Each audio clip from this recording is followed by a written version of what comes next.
He's Howard Ibach, a former copywriter and creative director and the author of 2 books on the creative brief. And he's Henry Gomez, an ad agency strategist with 28 years of experience. Together, Henry and I are the Brief Brothers. We love talking about creative briefs, briefing, and advertising. And today we're going to talk advertising with the co-founder of Mad Dogs and Englishmen, an agency that lived from 1991 to 2005. We're sad that it's gone, but we have a record in this book by the author, Nick Cohen. He's our guest. Let's join the conversation. Henry, we're back with another episode of the Brief Brothers, and today we are welcoming Nick Cohen, who's coming to us from Northern California.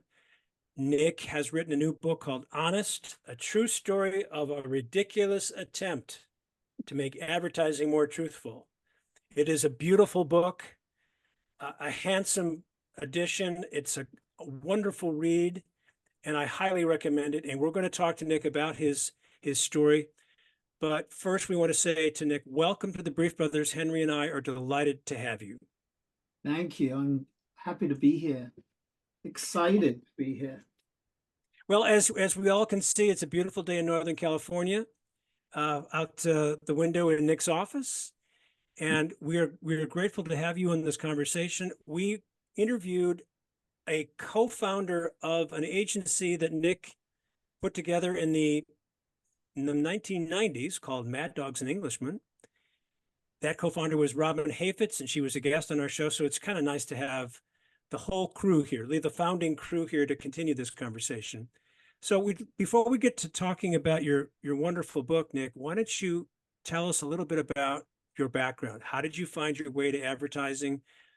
And in a kind of an abbreviated version, give us a little trajectory of your career up to this point. Sure. Yeah, I mean, a lot of it is actually documented in this book in the early chapters because it sort of it explains a lot.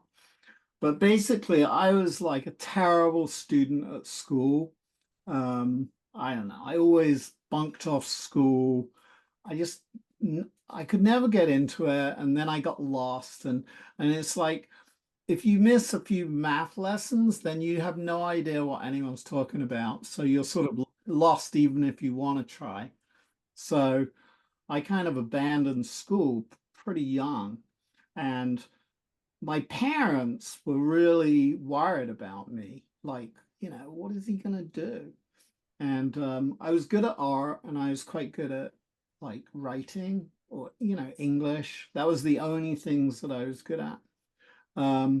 But they took me to a career counselor or something like that. I don't know. You fill out a bunch of forms and then they recommend what you should do, what potential careers you could get into. So this was all, them kind of having a lot of anxiety about me. And they recommended either hotels and catering, like some kind of hospitality thing, or advertising. So now thinking about it, I think both sort of areas are all about schmoozing and winning people over and being a little bit manipulative, I guess. So it all sort of makes sense. Anyway. Well, the hotel business's loss is our gain. Oh, there you go. Thank you. So anyway, I was quite interested in advertising, not because I knew anything about it, but because I had gone and sort of done this little internship when I was about 15 at this little design group because I liked art, and my dad, he was an accountant, and he had this client. And he was like, hey, would you take my son for a week? Could he look around? Maybe this could be a solution. And I loved it. I just loved the environment because everyone was like smoking cigarettes and wearing T-shirts. And it wasn't like, working in a bank. So I think that I always wanted to do something that felt a little bit more informal and uncorporate and exciting, definitely exciting. So that's what I did. So I left school at 15, and I think I got a job as like a messenger boy at like a little design studio, like a mechanicals type studio. And my job was basically running all over London, delivering artwork, packages to ad agencies, and making tea. And in return, the studio artists would teach me, a few things, like how to paste type on a board and stuff like that. So that was kind of my very beginnings. And then one day I was delivering a package to an ad agency on the South Bank. This is all in London. And around the South Bank, there's this place where, and we're in like the mid 70s. And there was this place where all these kids were skateboarding. And it must have been the first, beginning of the whole skateboarding sort of revolution. And they were all these American kids. And I think there was like an American school, and they're all like skateboarding. And I was like, wow, this is so cool. I want to go to America. And I discovered there was this program that if you are at college, then you could go to America for free and work as a camp counselor for the whole summer and then travel. So I said to my parents, all right, I've decided I want to go to college. And so I went to college to study like graphic design and stuff like that. And all because I just wanted to go to the States. And, the whole thing just seemed really exciting to me.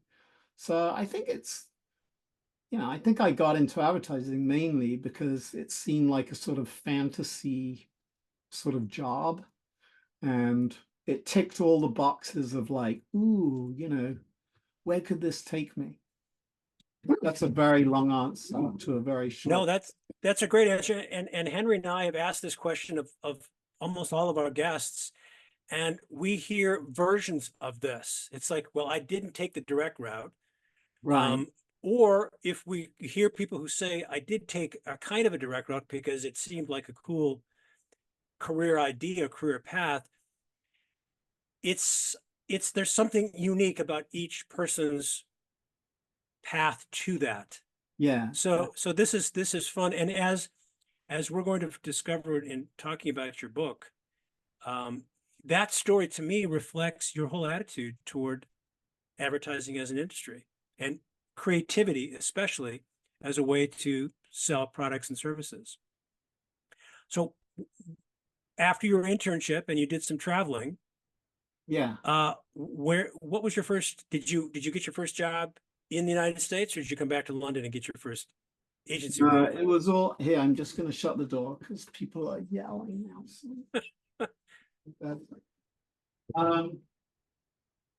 No, so I went to college, and I went to college in England, in the Midlands, a place called Wolverhampton Polytechnic.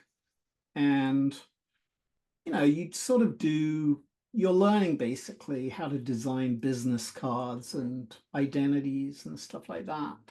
And this guy, he was like a visiting alumni who worked in the advertising industry, and he was like an art director at J. Walter Thompson in London. And he came and did like a seminar, and that was when I was totally like, I want to be in advertising, because it just seemed so glamorous and exciting. He had just come back. He was all suntan, and he'd just come back from like Florida, and some commercial shoot for Kellogg's, and it all just seemed so exciting. So yeah, so I finished up college and I got a job in London at an ad agency as like a junior junior art director. Terrible place, but I was in. Well, one of the things I discovered, because it took me a while to get an ad agency job myself, but once I got my first job and then lost it because there was a layoff, getting the second job was easier because I realized that there was kind of a crowd of people, a certain cohort of people who bounced from shop to shop.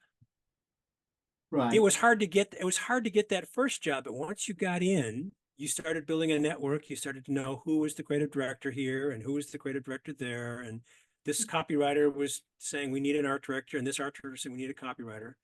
So yeah. Was that the pattern for you as well? Yeah, it didn't seem that hard to get a job for some reason. I don't know. I have no idea. I mean, thinking about it now, it seems really hard for people to get started.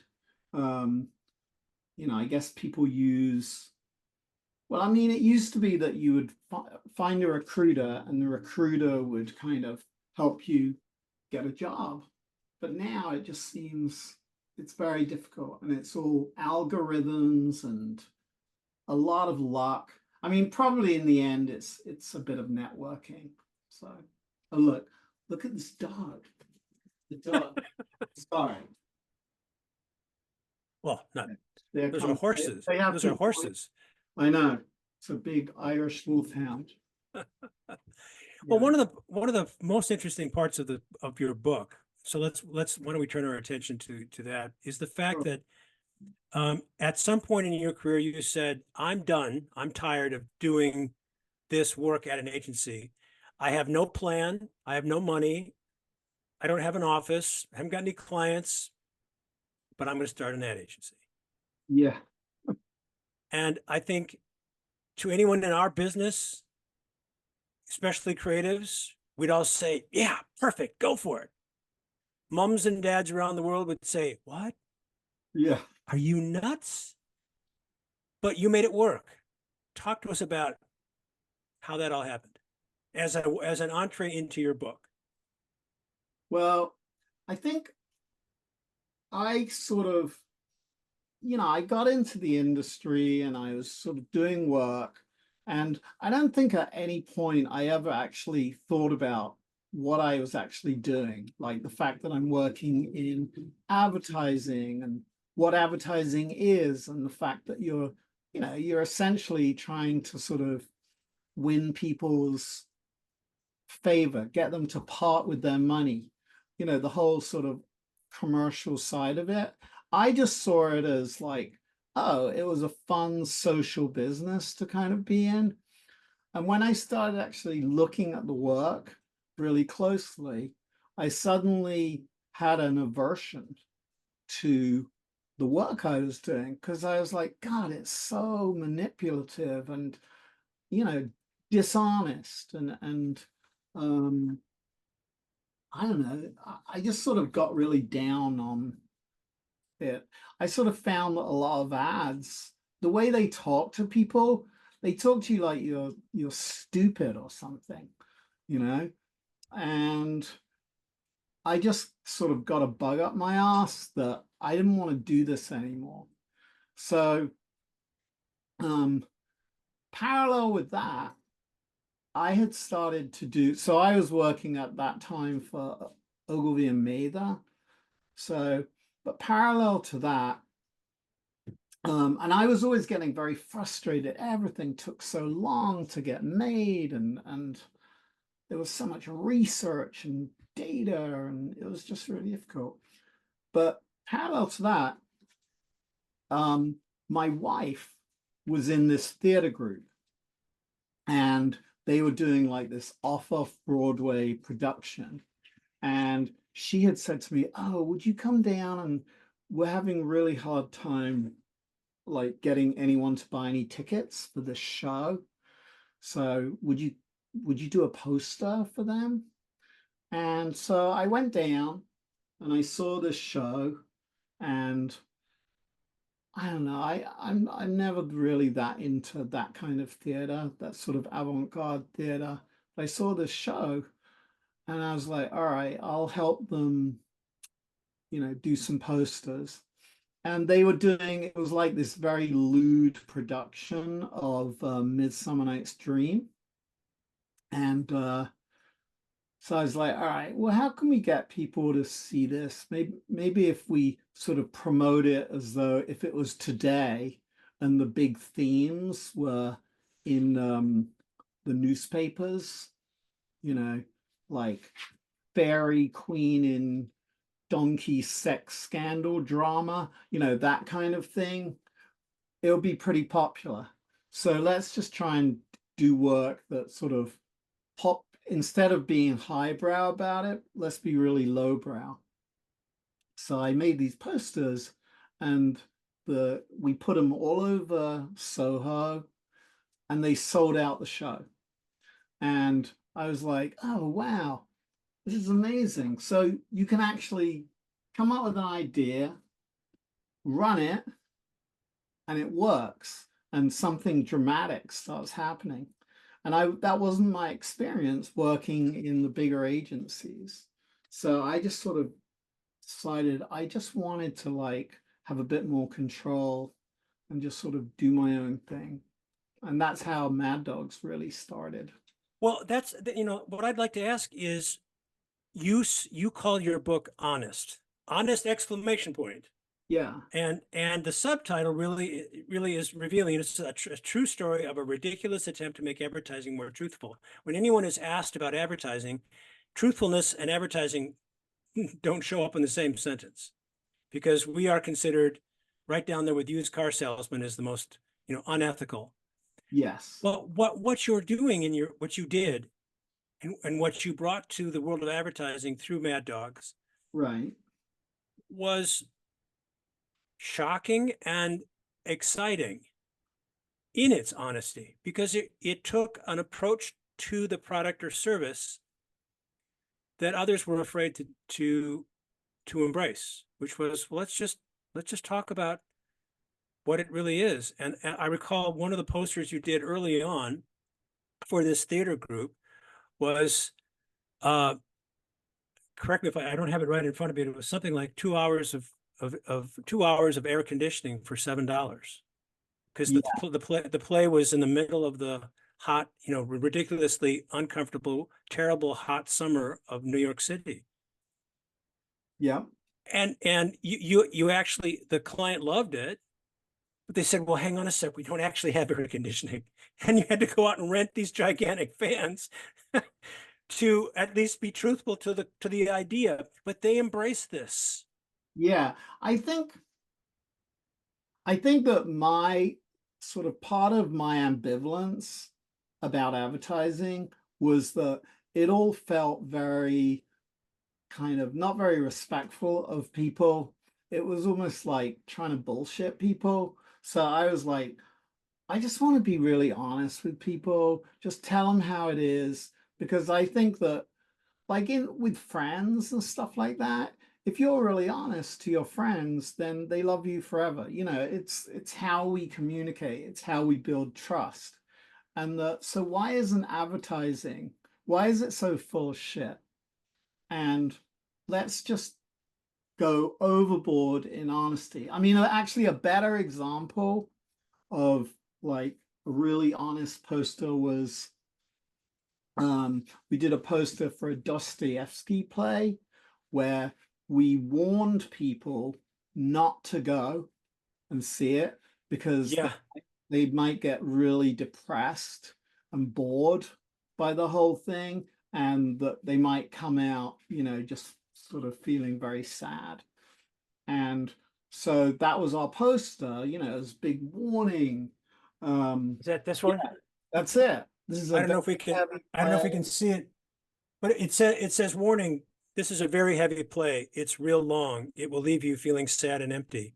Exactly. And yet it sold out the and it sold out production. because people liked being honest, and it got the right audience. And I think that there was just a lot of learning there, that actually if you're just sort of, if you can make a connection with people in a more meaningful kind of we know this is a joke, you know it's a joke, but we're going to be respectful of you.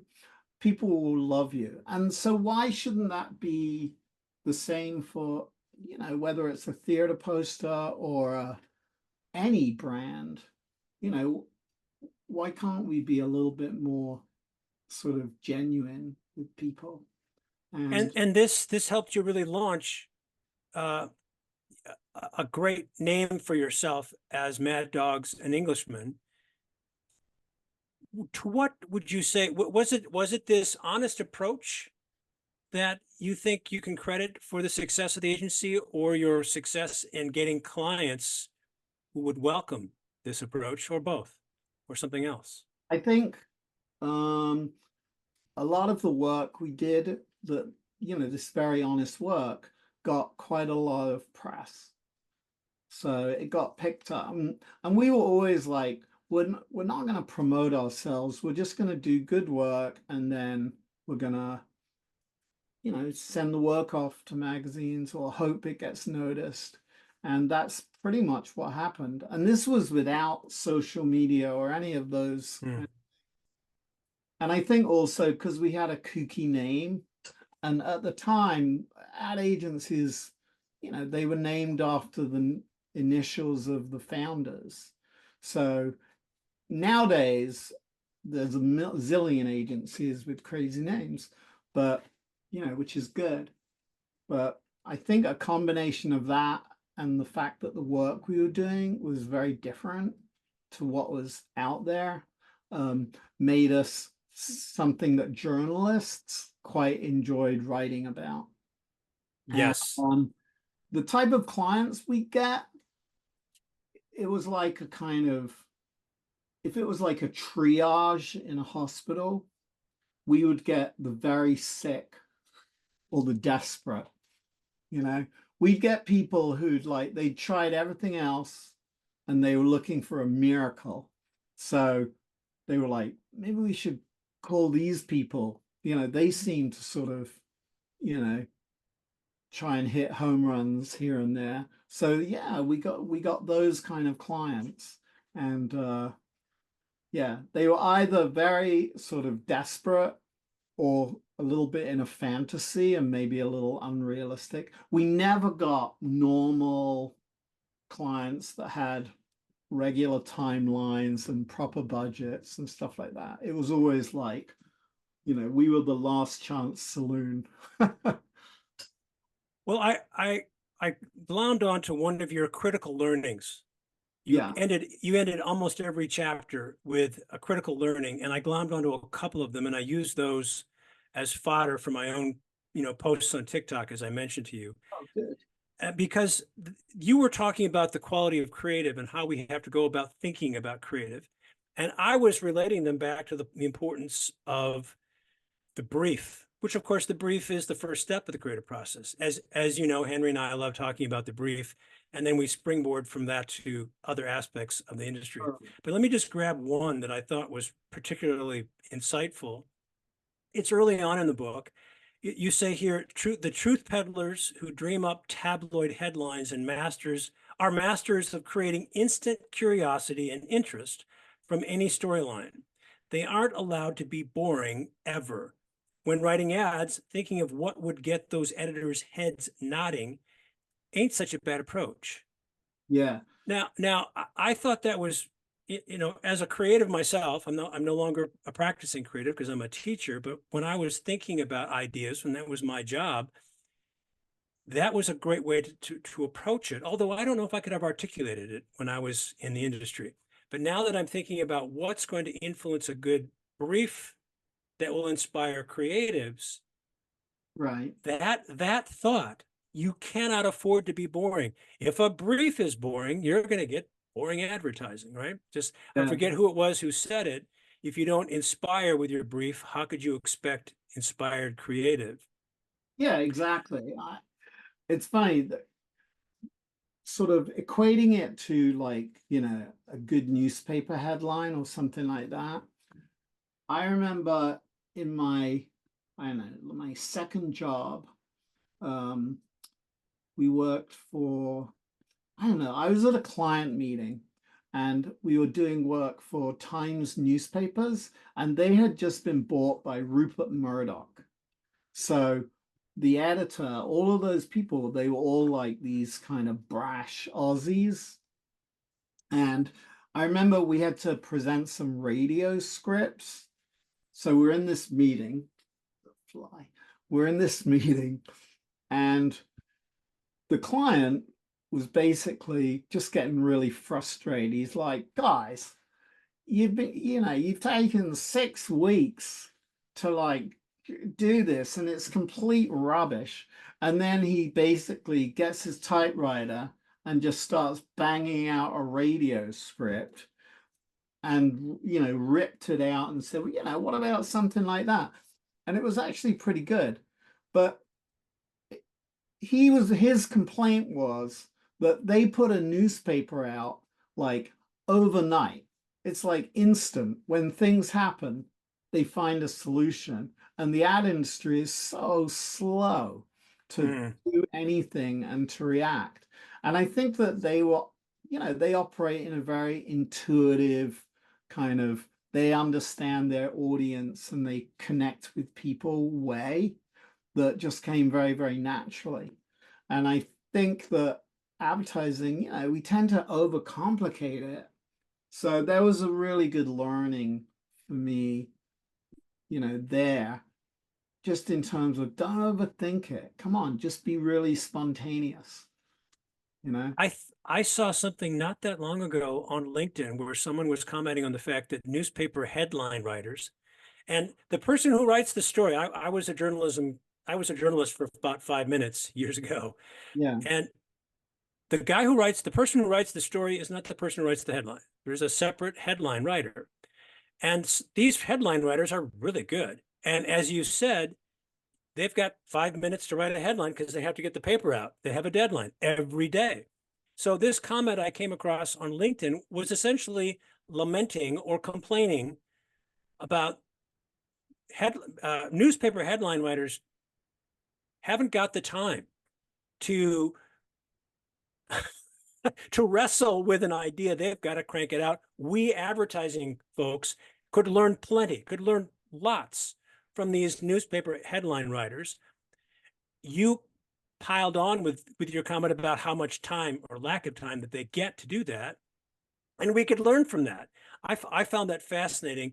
And I also found it fascinating that there were very few comments about this observation that I saw on LinkedIn. It's like, we don't want to go there. We don't want to touch that comment because it's hitting on the truth. It's weird. So if you think of when we go down, to the pub or something, or we have friends over for dinner and we get into conversation and we're talking about what's going on in the world and politics or I don't know, anything. We don't think too hard about, we just react. We're just spontaneously, things come out of our mouth, right? That people relate to and laugh at, and we make jokes and stuff like that. And it's like, it's very, very natural. And the things that make each other laugh are, when you get a bit too close to the truth or things like that. Yeah. And I think that why isn't advertising any different in terms of how you communicate with people than that? It should be much more spontaneous. I mean, in a way, now with all the social media and everything, it's kind of forced to be a lot more in the moment.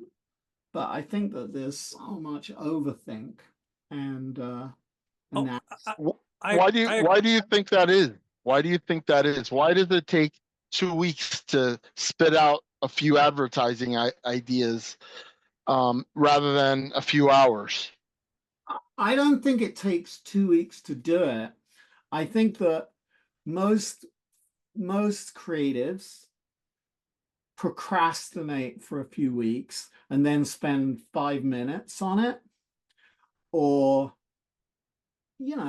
I just don't think that, I think it is, we don't spend that much time. When you freelance, right, you do a lot of freelance ideation and stuff like that.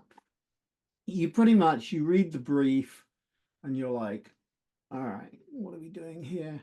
And I think that you work really, really fast. What takes a long time is the process within the agencies of turning it around and analyzing it and then researching it and double checking it and this and that.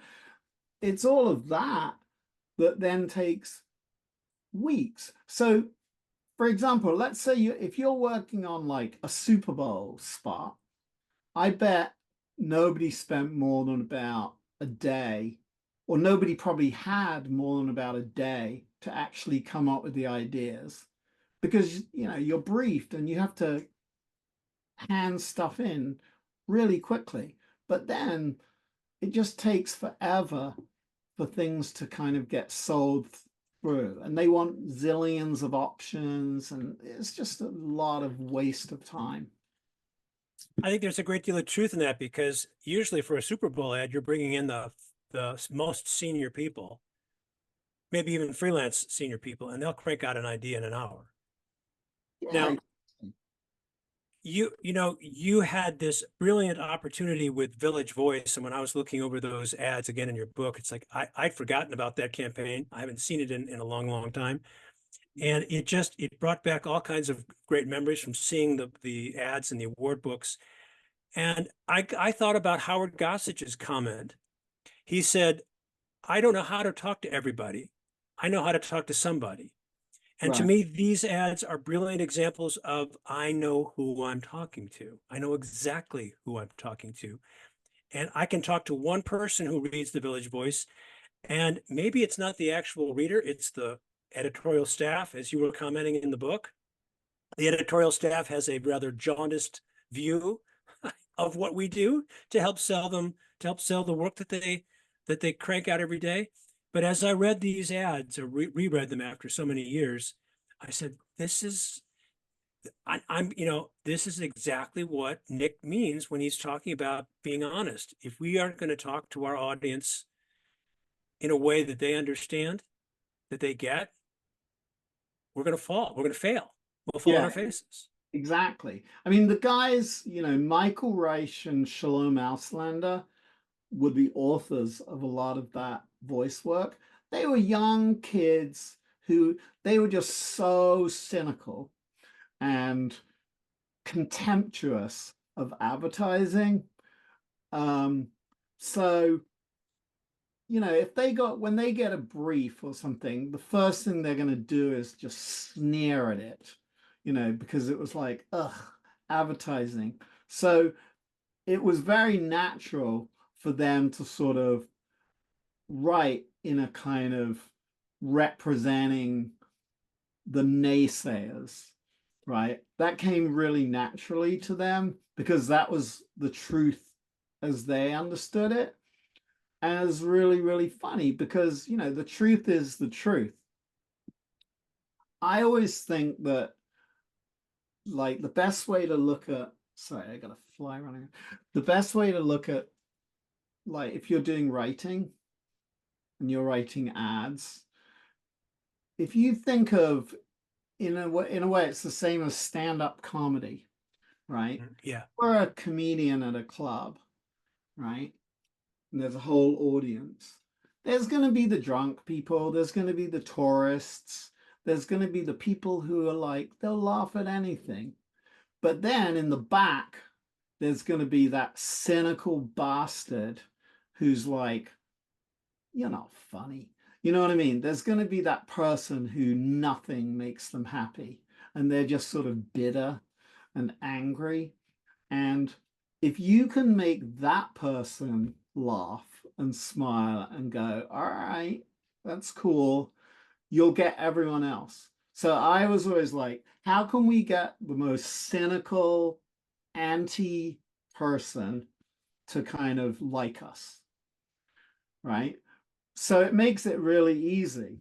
If you slag off yourself, then you're already halfway there because you save them the time. Do you know what I mean? It's like you're already tuning in to people and they'll like you for it.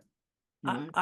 I would love to have been a fly on the wall in that office the day you hired or interviewed one or both of those writers that you were referring to who did the voice campaign, because it to me it sounds like they had an inner conflict. I want this job, but I hate advertising.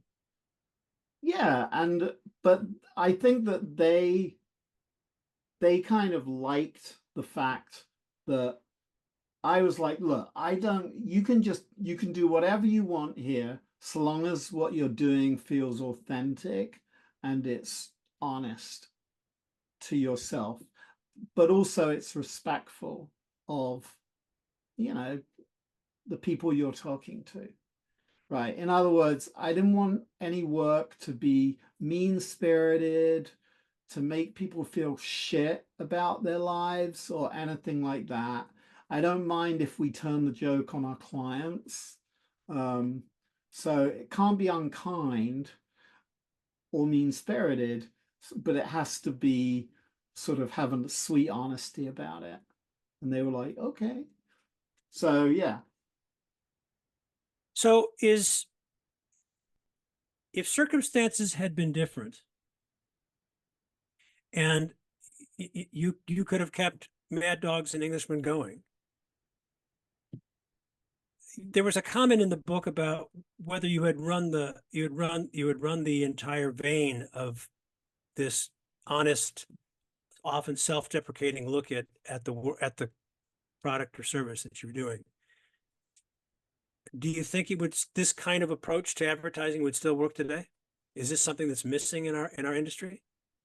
Oh no, I think it would totally work today. I mean, even more so today. You know, I think that sort of truth and honesty, whichever way you look at it, people love. Mm-hmm. So all right, I'll give you an example. Look at like The Daily Show, right? Like Jon Stewart and The Daily Show and the way they present the news, right? They're just sort of, there's a wink to the whole thing, but they're tuning in to their audience on this very honest, let's call it for what it is, level, for all the fun and humor that you can take from it. So it's serious in some ways, right? It's serious about the points it's making, but there's just this beeline connection to people in how they talk about something. So I think that you could talk about anything nowadays, even more so because of, you know, people don't have to look at your ads, you know, because of the way everything is consumed these days. I think that honesty is incredibly relevant. So you wrote this book as like a memoir of your experience as an advertising professional and the life and sad parting of Mad Dogs and Englishmen. Did I mean, if I summarized really the impetus for putting the book together, or is there more to it? No, that was it. And I wanted, you know, Robin and I have worked for like 14 years together, sort of doing this thing. And I think we realized that all these people's careers were launched and lots of good things came out of it.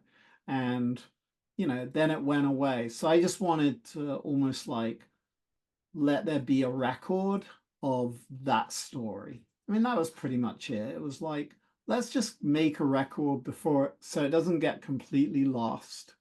And, you know, if nothing else, it was a fun thing to do during COVID. Yes, never let a crisis go to waste. What Yeah. do you miss most about your days running Mad Dogs?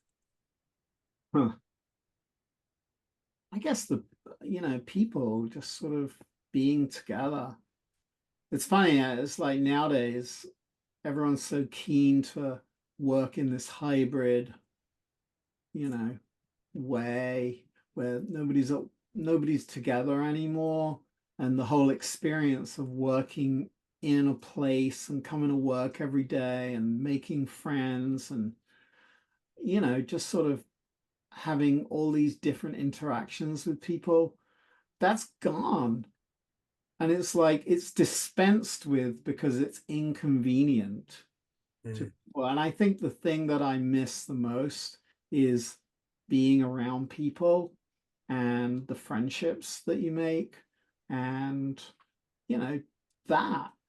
And I feel like that's something that's rapidly not becoming people's experience now. You know, that's a really interesting point, you know, in this whole debate about work from home and, you know, versus being in the office. Of course, the employers don't want to have office space that's empty because it's a waste of money. Yeah. So they're trying to push people back to the offices. The employees generally, you know, they're like, well, I'd rather save the 45 minutes hour commute each way, and I'd like to be home when my kids get home from school or whatever. And so, I mean, I see both sides of it, but I agree with just generally there's something lost when you're not physically in the same space with different people all the time. And you know, it's almost like, especially in advertising, where it's supposed to be fun and so much of it is supposed to be about camaraderie, right? Like I go to the sailing club where I keep my boat, and it's like Cheers, where everybody knows your name. Like, sure, I can make myself a drink at home, but it's Yeah. never going to be the same thing as going to the bar and having a conversation with somebody. And even if there's somebody there that I don't like, that adds something to your life. Yeah. You know, and I'm afraid that complete remote work is a killer of that kind of camaraderie that, you know, honestly, if you're going to spend 8 hours a day doing a job, you're taking part of the fun part out of it. Yeah, and the inspirational part and the learning part, I don't know, I feel like there's a whole generation of people that they don't even know what they're missing because they never even, you know, they probably, the last year or so of their university was probably messed up by COVID, and then, you know, their work experience was a Zoom experience. And yeah, so I think that people, they're missing out on something that's very magical, particularly in our industry, which is, you know, it's a creative industry, and it's an industry where people can sit around and talk about stuff, and Zoom just don't cut it. So what did you find the most gratifying part of writing the book and getting it out into the world? Well, probably the most gratifying thing was that I did it. But I can't believe I actually, you know, it's a lot of work. Like putting, you know, I don't know, it's like 40 or 50,000 words down and sort of in a cohesive way. And then the whole production side of it, it was a lot. So I'm sort of proud that it all came out good, and, you know, that the book's sort of nice. I don't know, mostly the I sort of feel I felt a sense of sadness when the agency closed, and you know, it was a bit disappointing that it went away the way it did. So I think it's really special for me to have actually put something down on paper, and so maybe it can have an influence down the road. I would say this book is more than nice, Nick. This is one of the most handsome. I'm going to try. I mean, I've got a little fuzzy background, so the camera doesn't do it justice, but this is a beautiful, it's a designed book. It's a tiny coffee table book, if there is such a thing, because usually coffee table books will break the coffee table. This one won't, but it is one you want to put out and let people look at. So I would say you've done much far beyond making a nice book. This is a beautiful book with an amazing story. And like I said, you have these key learnings, these critical learnings, a little paragraph to summarize the point of each chapter. I think maybe one or two chapters don't have them, but most of them do. I'm hoping that young people pick up this book, young professionals who maybe know your work through some of the old CAs and one shows and the award books, heard about the Village Voice campaign and some other campaigns, but don't know the full story. And they'll pick this book up and read it and take away. Well, let me ask you, what would you hope that young professionals in our industries, emerging talent, what would you hope their takeaway is from reading your book? I think mostly to not be afraid. I think people are scared of being honest with each other because, I think people have imposter syndrome. They're like, what do I know? They don't want to know. They don't want to hear what I really think. And everyone tiptoes around each other. They don't want to call each other out. So people smile politely, but deep down, they're not being completely honest about what they think. And I think that if people could be more encouraged to see honesty as an act of generosity, that you're actually, you wouldn't be dishonest to a friend, right? So don't be dishonest to a colleague and support each other. And, that's the biggest gift you can give to each other is to sort of be honest with each other. And it always makes the work way better. And, so I think that that's the biggest thing that I hope people could get out of the book. And what has been some of the response that you've had so far since the book has been out? Well, I was worried that the whole thing would just get trolled terribly, and that I'd be like, oh no, this is awful. I'm just going to have to go hide. But luckily, that hasn't happened. Or if it has, nobody's told me. No, that's not going to happen. I can't believe that's happening. No, I mean, the most thing is people seem to really like it, and they like the tone of it, that it's fun and playful and stuff like that. So yeah, I've gotten a lot of really great feedback of, people have really enjoyed reading it, and people have enjoyed holding it, the whole thing. Yeah. So it's good. I'm really happy. It's definitely been like one of the happiest projects I've done. Well, good. I'm glad to hear that. And so tell us about what you're doing now. What's going on in your life now? God. So I go to the beach a lot with my dogs. I'm working for a client in New Zealand and Australia they have a product, it's called the Writer's Toolbox, and it's a product for schools all over that region, and it's now starting in the UK. And it's basically software that helps kids in middle school and high school become really good writers and get really good feedback on their writing so that they can be more adventurous, learn different ways that you can tell stories and stuff like that.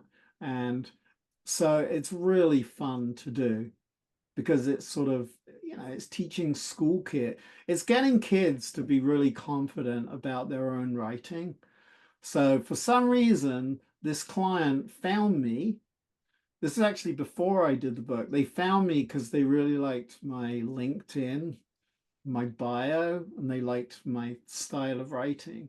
And they were like, would you do some work for us? And so I was like, really?